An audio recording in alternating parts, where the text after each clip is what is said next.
Auzubillahiminash-shaytanir-rajeem. Bismillahir-rahmanir-rahim. Assalamu alaikum students. Today we will discuss lecture number 11 and 12 of week 11 and 12.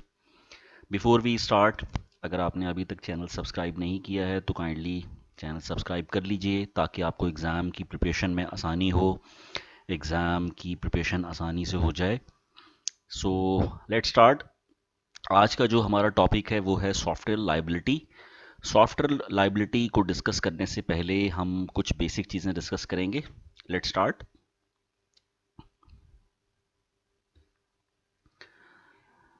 Software liability को discuss करने से पहले कुछ बुनियादी चीज़ों का आपको मालूम होना बहुत ज़रूरी है. Error, fault, bug, defect, failure. आमतौर पे जो स्टार्टअप्स हैं, जो न्यू कमर्स हैं, जो न्यू टेस्टर्स हैं, जो टेस्टिंग की फील्ड में आते हैं, वो आम तौर पे इन पांचों टर्मिनोलॉजीज़ को जो है वो मिक्सअप करते हैं. सो इनकी आसानी के लिए इन पांचों चीज़ों को ज़रा मैं डिफ्रेंशिएट कर दूं. आमतौर पे ये टर्मिनोलॉजीज़ सॉफ्टवेयर क्वालिटी एश्योरेंस का जो सब्जेक्ट है उसमें पढ़ाई जाती हैं या सॉफ्टवेयर क्वालिटी इंजीनियरिंग के सब्जेक्ट में पढ़ाई जाती हैं. बट बिकॉज हमारा जो टॉपिक है वो सॉफ्टवेयर लाइबिलिटी से रिलेटेड है, being a startup, being a software house owner, being a entrepreneur, जब आप सॉफ्टवेयर जो है वो क्लाइंट जब आपको सॉफ्टवेयर देगा तो सॉफ्टवेयर उसको डिलीवर करने से पहले आपको किन किन चीज़ों को जो है वो मेक श्योर करना ज़रूरी है. First of all, error. An error is a mistake made by a human developer और कोड. जब मैं ह्यूमन की बात करता हूँ तो specifically I am not talking about end user, I am talking about developer या coder. That leads to discrepancy between actual and expected result. जो actual और expected result के दरमियान जो discrepancy है या जो deviation है उसको हम क्या कहते हैं? एरर कहते हैं. अब एरर हमारे पास जो है वो तीन तरह के होते हैं: syntax error, run time error और लॉजिकल एरर. सो इसमें स्पेसिफिकली अगर मैं मोर प्रिसाइजली अगर आपको एक्सप्लेन कर सकूं तो एरर का मतलब सिंटेक्स एरर की यहाँ बात हो रही है, जो कि सेमी कॉलन का हो सकता है, जो कि स्पेलिंग मिस्टेक हो सकती है, जो कि केस सेंसिटिव का एरर हो सकता है, स्पेस कम या ज़्यादा की वजह से हो सकता है. इस तरह के एरर को हम क्या कहते हैं? सॉफ्टवेयर क्वालिटी टेस्टिंग में एरर कहते हैं. Fault. Fault may occur in a software because it has not added the code for fault tolerance. It may occur because of lack of resources, an invalid step, inappropriate data definition.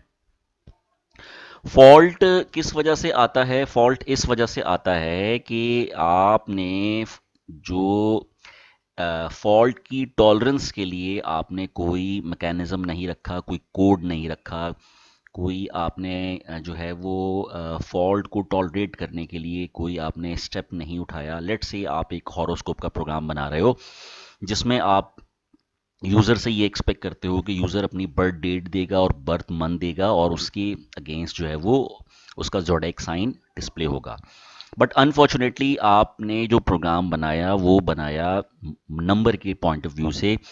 अब user जो है, end user, वो अपनी birth date और birth month जो है वो number की फॉर्म में एंटर करने के बजाय बर्थ डेट जो है वो स्पेलिंग में एंटर करता है. फॉर एग्जांपल 12 की जगह वो लिखता है TWELVE 12, और जैन 01 के बजाय वो लिखता है जनवरी.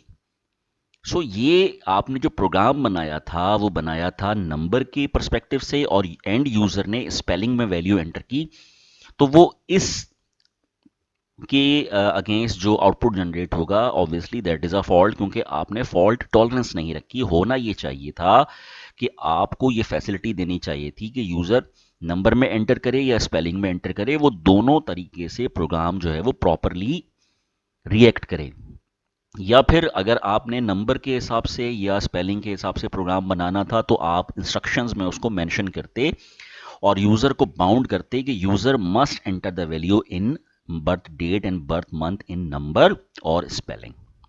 So that is a classic example of a fault. Bug.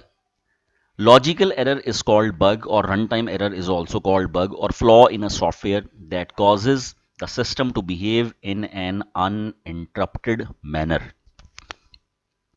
Logical error जो है वो बग कहलाता है, और इस तरह का जो एरर होता है that causes a system to behave in an uninterrupted manner, आमतौर पे इस तरह का एरर जो होता है वो उसमें कोई वार्निंग नहीं आती, कोई उसमें एरर नहीं आता वाइल कंपाइलिंग द प्रोग्राम, लेकिन जब प्रोग्राम जब रन होता है तो वो एक एबनॉर्मल तरीके से बिहेव करता है, अनइंटरप्टेड मैनर में बिहेव करता है, that is called a bug, right.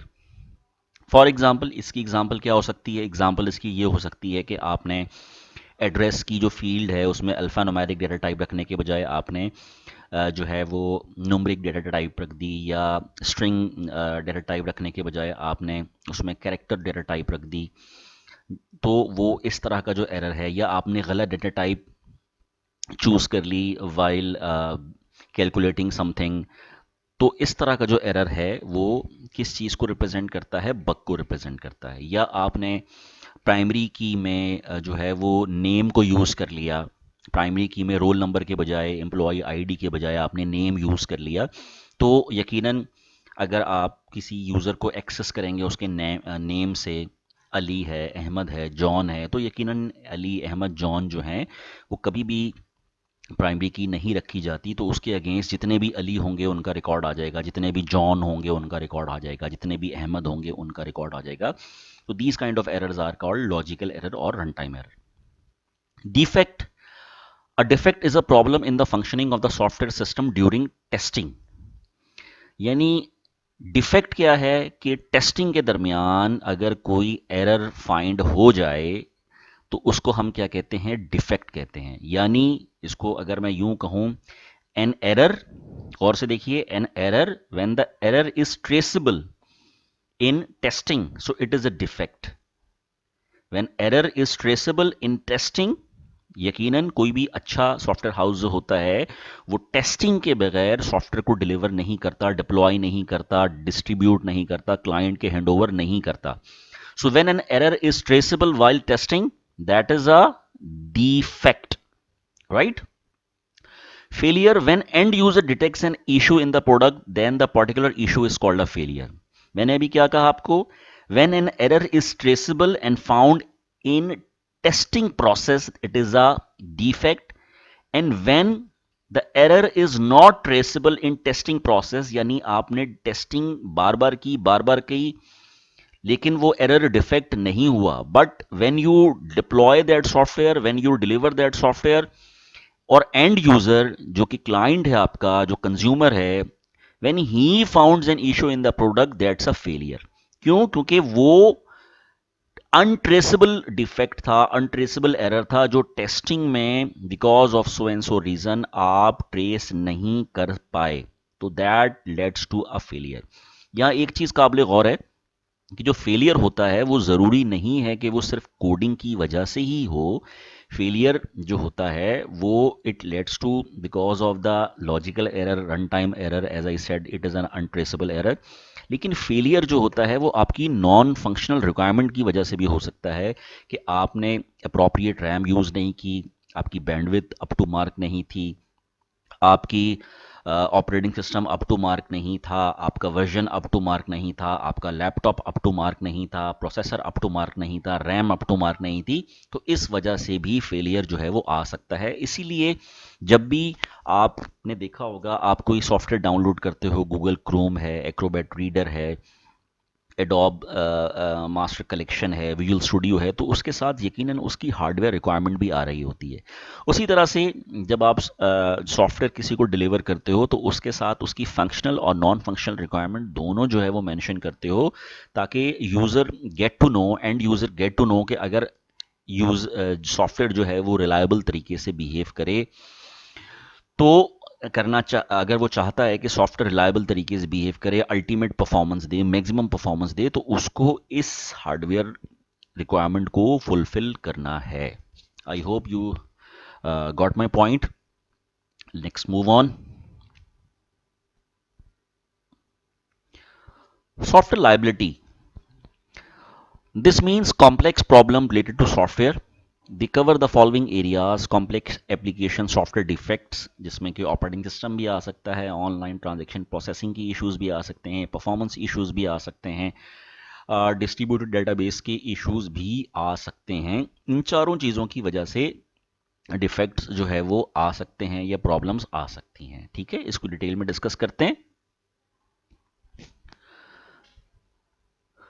Complex application software defects या बग्स हम ये ऑलरेडी डिस्कस कर चुके हैं। When the error is traceable it is called a defect. These include the following. अब इसमें किस किस तरह के डिफेक्ट्स आ सकते हैं? फंक्शनल बग्स आ सकते हैं, logical bugs, workflow bugs, unit level bugs, system level integration bugs, out of bound bugs and security bugs.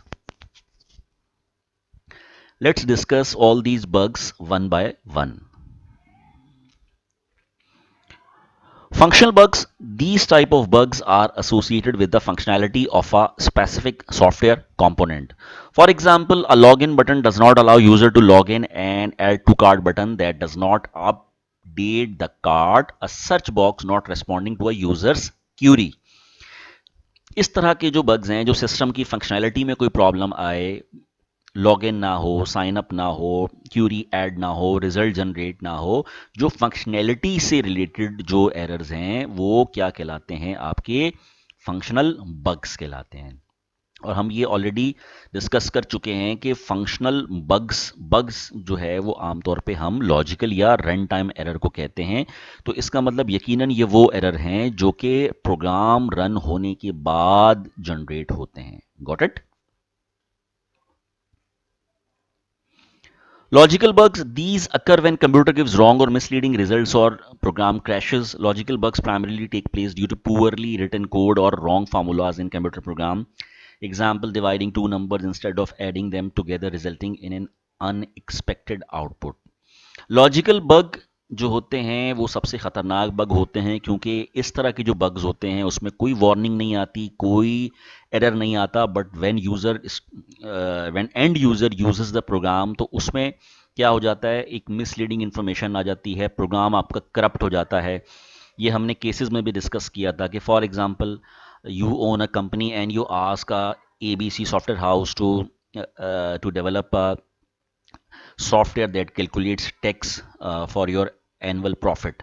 अब अगर वो सॉफ्टवेयर हाउस जो है वो because of so and so reason गलत फार्मूला पुट करता है और आप उसी फार्मूले के तहत टैक्स जो है वो एफबीआर में सबमिट करते हो और एफबीआर आपको नोटिस भेज देता है, तो ना ये आपकी गलती है ना ये एफबीआर की गलती है, बल्कि ये उस सॉफ्टवेयर हाउस की गलती है जिसने आपको सॉफ्टवेयर डिप्लॉय करने से पहले, डिलीवर करने से पहले टेस्टिंग नहीं की, जिसकी वजह से लॉजिकल एरर आया, रन टाइम एरर आया और उस सॉफ्टवेयर ने गलत जो है वो फॉर्मूले के ज़रिए गलत आपको फिगर दिया कि आपका टैक्स ये है, और उसके अगेंस्ट एफबीआर ने आपको नोटिस दे दिया। तो लॉजिकल एरर जो होता है वो बहुत ख़तरनाक एरर होता है।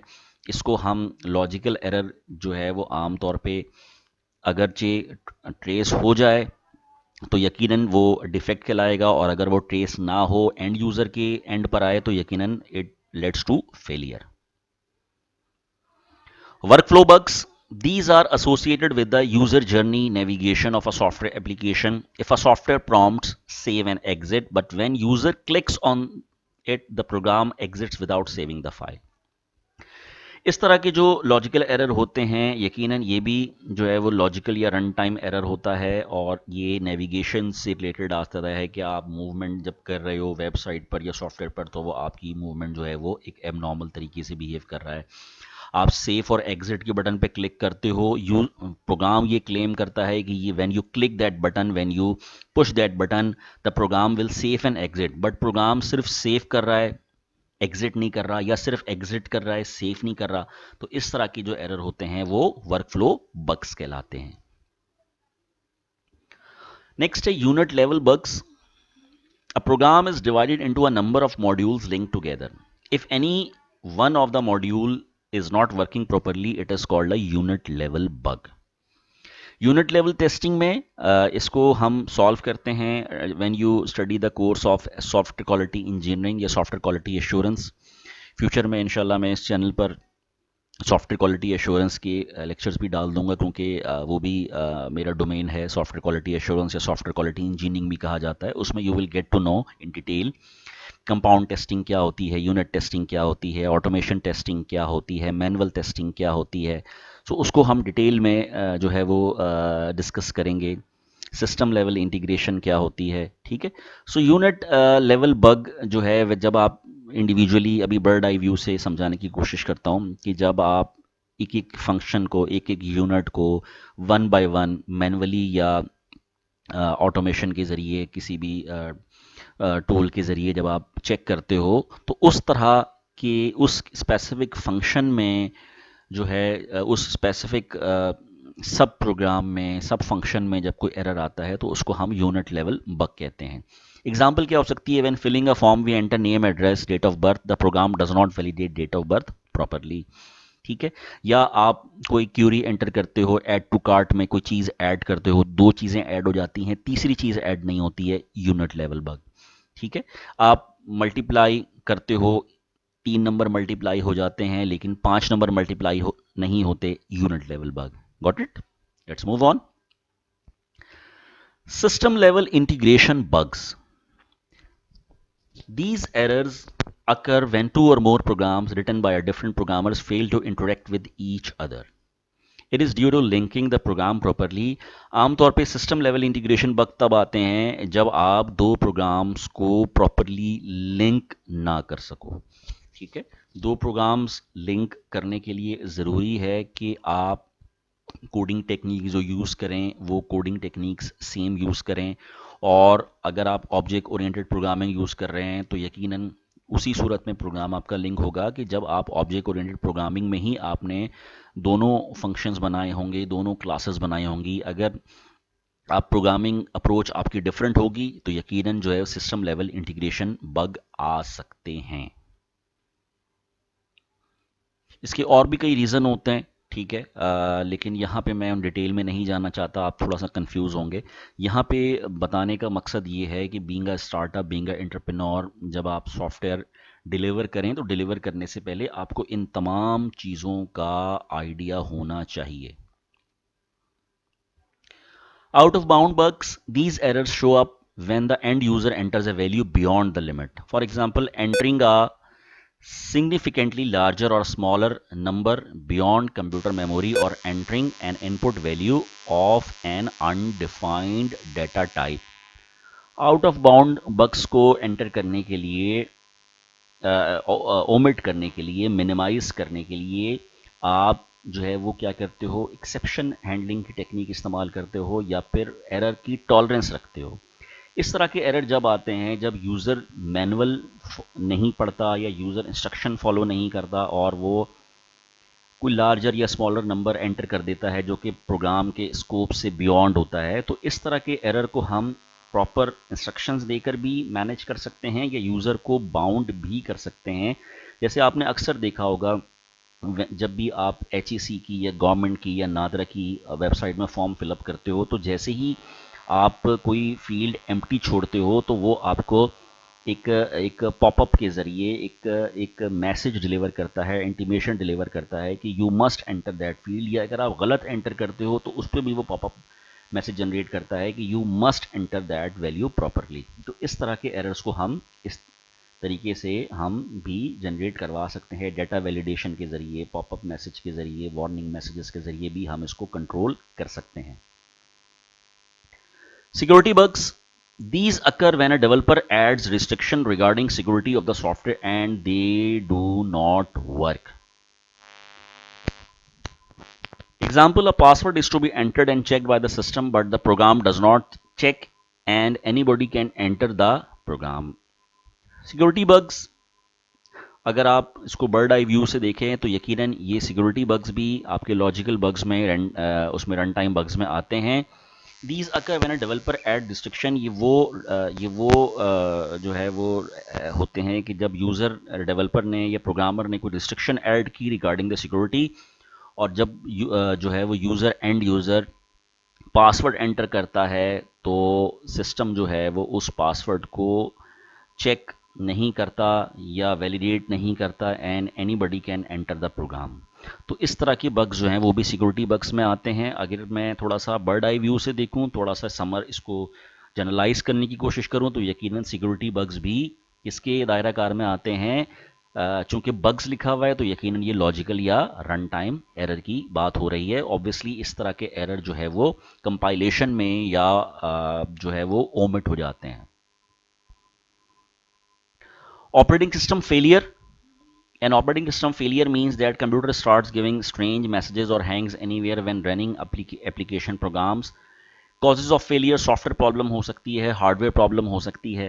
ऑपरेटिंग सिस्टम फेलियर जो है यकीनन इस तरह के एरर भी किसकी वजह से आ सकते हैं, आपकी सॉफ्टवेयर की प्रॉब्लम की वजह से भी आ सकते हैं, हार्डवेयर प्रॉब्लम की वजह से भी आ सकते हैं कि आपने आपका प्रोसेसर, आपकी रैम अप टू मार्क नहीं थी, आपका ऑपरेटिंग सिस्टम जो था उसमें सर्विस पैक इंस्टॉल नहीं था। तो इस वजह से भी इस तरह के एरर जो है वो जनरेट हो सकते हैं। इसीलिए किसी भी सॉफ्टवेयर के साथ साथ फंक्शनल रिक्वायरमेंट के साथ साथ नॉन फंक्शनल रिक्वायरमेंट भी उतनी ही इंपॉर्टेंट होती हैं।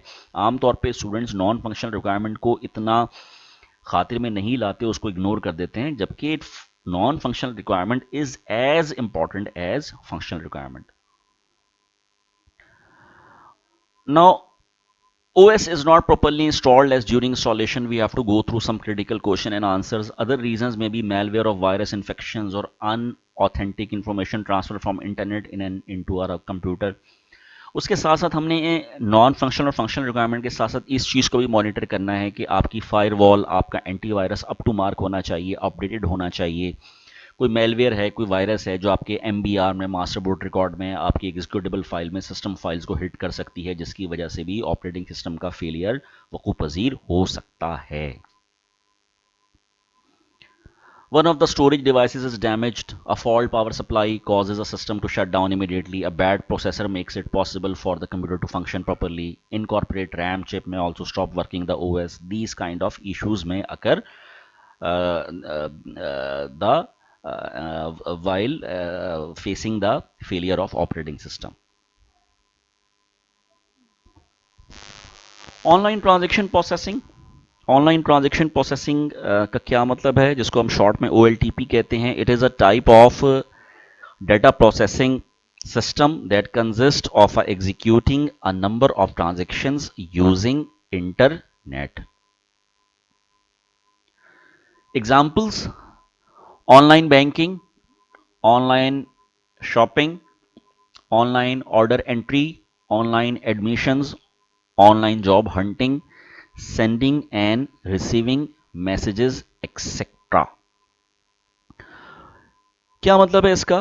ऑनलाइन ट्रांजैक्शन प्रोसेसिंग एरर्स का एग्जाम्पल्स इसकी ऑनलाइन बैंकिंग है, ऑनलाइन शॉपिंग है, ऑनलाइन बिलिंग है, ऑनलाइन ऑर्डर एंट्री है, ऑनलाइन एडमिशन्स है, ऑनलाइन जॉब हंटिंग है, सेंडिंग रिसीविंग मैसेजेस है, आप कोई वेबिनार कंडक्ट कर रहे हो।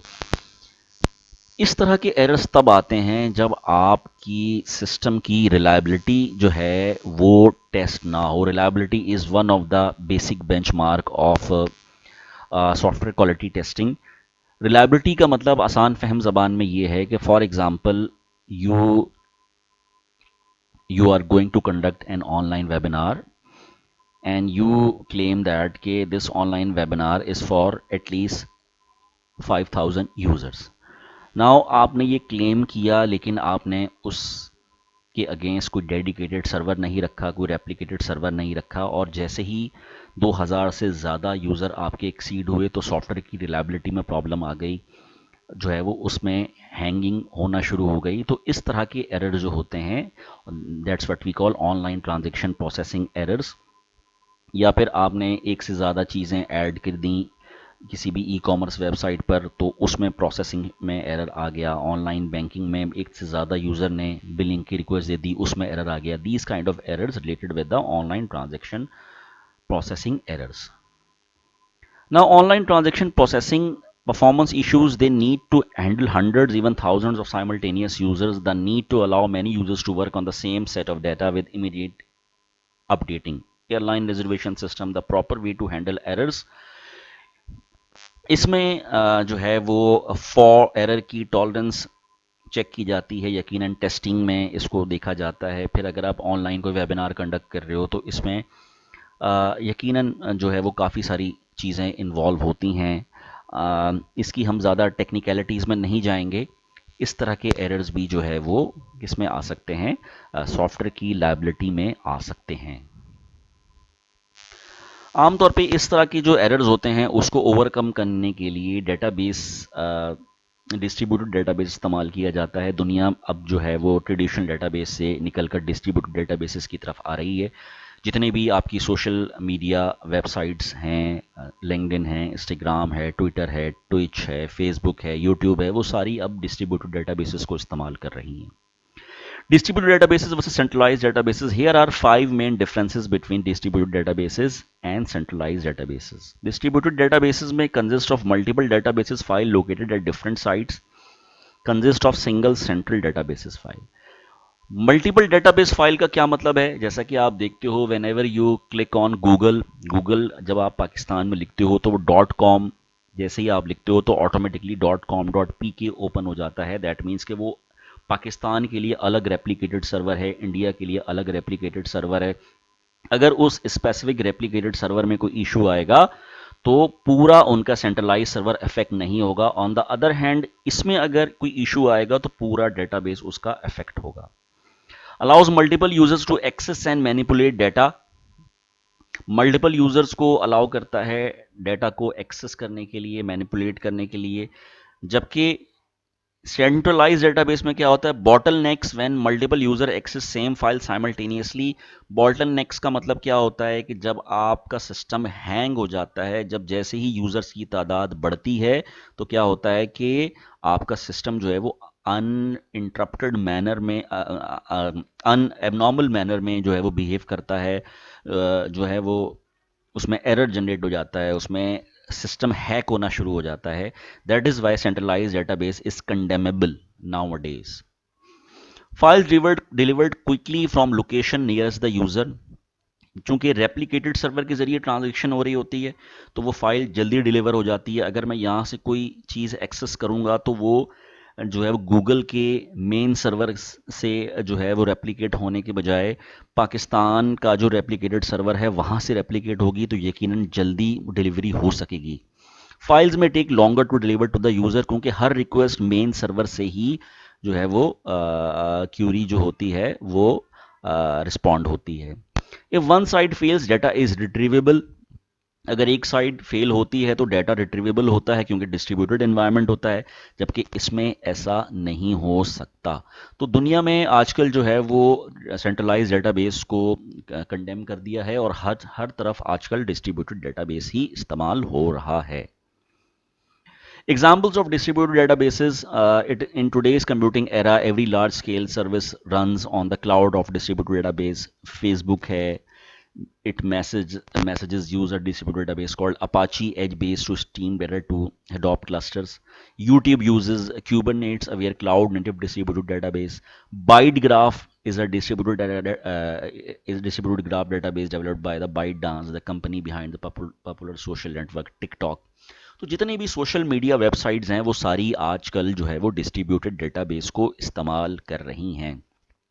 सो स्टूडेंट्स, अगर आप भी कोई ऑनलाइन वेबिनार कंडक्ट करते हो, जैसे डिफरेंट लोग डिफरेंट वेबिनार कंडक्ट करते हैं पाकिस्तान में, डॉक्टर मोइज़ हैं, कासिम अली शाह हैं, इंडिया में हमारे पड़ोसी मुल्क में अगर आप देखें तो डॉक्टर विवेक बिंद्रा हैं, संदीप हैं और टॉनी रॉबिन्स हैं। तो उस पर्पस के लिए I should recommend you people कि आप डिस्ट्रीब्यूटेड डेटाबेस को यूज़ करें, ऐसे प्लेटफॉर्म यूज़ करें जो डिस्ट्रीब्यूटेड डेटाबेस को यूज़ करते हैं, ताकि आपके वेबिनार की जो है वो रिलायबिलिटी जो है वो इंश्योर हो सके।